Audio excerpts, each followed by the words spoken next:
vous retrouvez la frontière entre la Côte d'Ivoire et le Mali. Ouais, toi, tu vois, orange, blanc, vert, n'a pas besoin de te dire.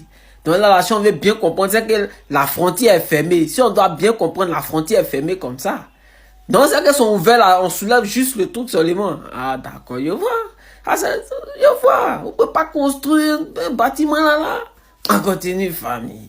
Famille, là, vous retrouvez la frontière entre le Burkina Faso et la Côte d'Ivoire. Voilà. Donc, quand on dit fermé, quand on dit, bon, le jour les frontières sont fermées, ça veut dire qu'on fait abaisser seulement le truc qui est soulevé là, c'est tout. Ah, ça c'est une façon aussi de fermer frontières. Hein. Ok. On continue, famille. Famille, là, vous retrouvez la frontière entre la Côte d'Ivoire et le Ghana. Voilà, ça, c'est la frontière entre la Côte d'Ivoire et le Ghana. Là, au moins, quand on dit la frontière est fermée, tu sens que les portes sont fermées. Là, on sait que la frontière est fermée. Quand on dit la frontière est ouverte, on sait que la frontière est ouverte. Sinon, les autres pays, là, ils ne comprennent pas. Attends, mais faut voir. Mali, même, ils n'ont pas forcé. Genre, Côte d'Ivoire, Mali, ils n'ont pas forcé. Barrière seulement, on soulève, c'est ouvert. On abaisse, c'est fermé.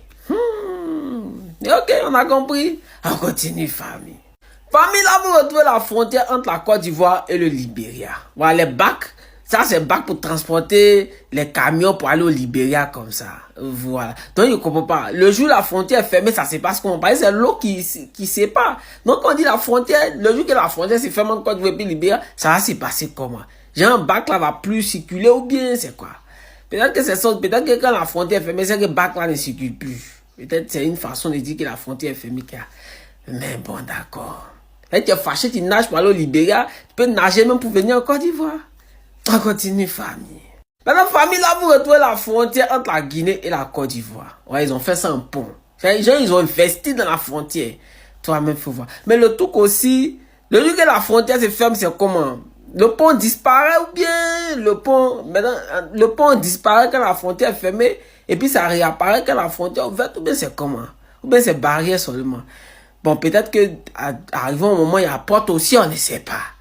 En tout cas, tu es fâché, tu marches par là au Libéria. Tu peux croiser un lion, non, tu marches par là en Guinée plutôt. Tu peux croiser un lion devant sur la route là, on va passer après à ces savanes. Dans les autres pays, ce sont les habitations, les immeubles. Mais toi, dès que tu dépasses la frontière, dans Guinée, c'est les lions que tu peux croiser. Toi-même, faut voir. On continue, famille. Les amis, au vu de toutes ces frontières, je me rends compte que ce n'est que la Côte d'Ivoire qui essaie de se démarquer. Au niveau de ces frontières, vous allez voir que c'est toujours goudronné, c'est toujours bien aménagé. Pendant ce temps, on a l'impression que les autres nations ne prennent pas cela au sérieux. Regardez par exemple la frontière Côte d'Ivoire-Guinée. Regardez à quoi ça ressemble. Regardez les autres pays. Ça signifie qu'en Côte d'Ivoire, ça travaille. Ça signifie qu'ils font les efforts réellement pour que leur pays se développe. Et ce qui me plaît, c'est que lorsque tu vois les frontières directement, tu peux t'imaginer l'image du pays qui représente cette frontière. Ça signifie que même les frontières sont à l'image de leur pays. Et moi, je pense que lorsqu'on parle des frontières, on doit faire les efforts pour que ce soit vraiment bien agréable. De telle sorte que on puisse, c'est-à-dire, quand tu passes une frontière, tu sens vraiment que tu viens d'arriver quelque part. Mais vous allez voir au concret, il y a des frontières qui sont séparées par l'eau, par des petits ponts, par des planches. Honnêtement, c'est choquant. Quand moi je vois ça, c'est pas vraiment attrayant. C'est pas impressionnant. Mais ce que j'ai remarqué par contre, c'est que toutes les frontières en Côte d'Ivoire sont goudronnées. Il y a des pays où, lorsque le goudron finit en Côte d'Ivoire, ce qui suit, c'est la terre. On a l'impression qu'ils ne veulent pas travailler, ils ne veulent pas fournir plus d'efforts pour aménager leur pays. Et là, c'est pas bon. Et le point positif que j'ai aussi remarqué avec les frontières ou les pays limitrophes avec la Côte d'Ivoire, c'est que l'accès là-bas est tellement facile. Ça signifie quoi? Beaucoup d'étrangers passent par les frontières sans qu'on ne les dérange, sans qu'on ne les demande des visas, sans qu'on ne les demande des passeports. Ça signifie que la Côte d'Ivoire donne un accès libre à son pays. Mais rares sont les pays où vous allez voir des choses comme ça. Je vais prendre un exemple ici, là, en Afrique. Plus précisément, les pays du Maghreb. Vous allez voir que pour traverser chez eux, c'est très compliqué. C'est la raison pour laquelle la plupart des broussailleurs ou encore des aventuriers préfèrent passer dans la nuit. Parce qu'ils savent qu'en journée, c'est quasiment impossible. Mais vous allez voir qu'en Côte d'Ivoire, n'importe qui passe. J'ai même un ami qui est parti en Côte d'Ivoire par la route. Il est passé par la frontière. Parce qu'il m'a fait comprendre qu'il n'avait pas assez de moyens pour prendre un billet d'avion, pour payer le visa. Donc du coup, il est passé par la route. Et ce qui me plaît, c'est que son témoignage depuis son passage a été exceptionnel. C'est-à-dire que quoi? Il me fait comprendre que quand il passait, il n'a pas été dérangé, il n'a pas été gêné. On lui a laissé l'accès libre, sans lui poser de questions. Il a juste montré sa carte d'identité et simplement il est passé. Vous voyez que c'est tellement facile, c'est tellement simple.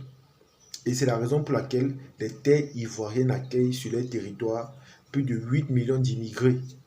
Parce qu'on n'est pas exigeant, on n'est pas regardant, on n'est pas, c'est-à-dire strict avec eux. C'est la raison pour laquelle la plupart des étrangers passent par les frontières pour arriver en Côte d'Ivoire. Parce qu'ils partent chercher le bien-être ou encore le travail ou même la réussite. Parce qu'il y a beaucoup d'artistes étrangers qui passent par les frontières là pour aller en Côte d'Ivoire, vu qu'ils ont appris que là-bas il y a beaucoup d'opportunités, il y a beaucoup de grâce, et s'ils partent là-bas, leur carrière va facilement décoller. Donc, raison pour laquelle ils sont nombreux qui passent par les frontières et qui partent là-bas. Mais comme j'ai dit, si vous partez dans les pays du Maghreb, c'est tellement compliqué. C'est-à-dire le Maroc, l'Algérie, la Libye, c'est tout un processus. Vous allez voir tous les gens qui passent par là-bas, c'est dans la nuit. Parce qu'en journée, c'est quasiment impossible. Lorsque tu passes, on t'arrête et on peut te mettre en prison. Mais regardez en Côte d'Ivoire, toutes ces frontières donnent un accès libre aux étrangers. Malgré les fortes économies, malgré leur développement, ils ne sont pas stricts et regardants. Tout le monde passe librement et simplement. Et je suis choqué de voir beaucoup de Burkinabés ou encore de Maliens qui parfois font des vidéos pour les insulter. Et pourtant, les Ivoiriens, malgré tout ça, les ouvrent leurs portes. Mais ils sont les premiers à faire parfois des vidéos pour les clasher ou encore pour les dénigrer. Imaginez un peu que la Côte d'Ivoire devient stricte au niveau des frontières. Vous allez faire comment? Ça va se passer comment pour vous? Dorénavant, vous allez vous en sortir comment? Si on commence à exiger les passeports, si on commence à exiger certains papiers, vous serez les premiers à dire que là-bas en Côte d'Ivoire, c'est comme ceci, c'est comme cela. Mais quand ils ouvrent les frontières facilement aux étrangers, malgré leur forte économie, leur développement incroyable, vous êtes quand même les premiers à faire des vidéos pour les dénigrer. Moi, je pense que c'est juste de la non-reconnaissance et c'est tellement choquant. Parce que si on veut voir les pays du Maghreb, là-bas, c'est quasiment impossible que vous passiez. La plupart des voyageurs, là, c'est dans la nuit. C'est dans la nuit. Mais en journée, ils ne peuvent pas faire l'erreur de passer. Mais en Côte d'Ivoire, on vous donne cet accès-là, facile, simple. Et vous êtes encore les premiers à les dénigrer, parfois dans vos vidéos. À un moment donné, arrêtez. Et lorsqu'on voit des frontières, même comme j'ai dit, c'est à l'image de chaque pays. Vous allez voir qu'en Côte d'Ivoire, constamment, c'est gouronné. Et c'est ça qui me plaît justement parce que ils ne se permettent pas de gouronner seulement les grandes villes ou encore les endroits qu'on voit. Et vous allez remarquer que même les frontières et les endroits les plus éloignés, les plus reculés, sont gouronnés. Donc rien n'est épargné. Ça, c'est la preuve qu'un État travaille. Ça, c'est la preuve qu'un État s'investit. Ça, c'est la preuve que les histoires de détournement là, tout le monde n'est pas dedans. C'est pas comme dans d'autres pays où on veut des budgets. Une seule personne prend tout ça pour manger, pour voyager en jet privé, pour construire des maisons où il ne va jamais habiter, pour envoyer sa famille à l'étranger. Non. Ça, c'est la preuve que là-bas, les budgets sont utilisés comme il faut. Pas comme dans certains pays. Et je tiens à préciser que dans certains pays, même au niveau des capitales économiques et politiques, il y a encore des routes qui ne sont pas gouvernées.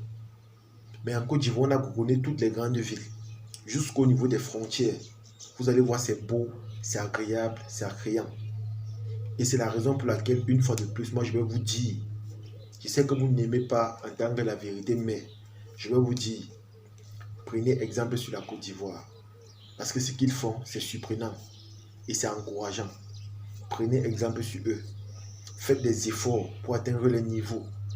N'ayez jamais honte d'imiter le bon exemple. Parce que quand c'est bien, il faut encourager, il faut féliciter et il faut copier.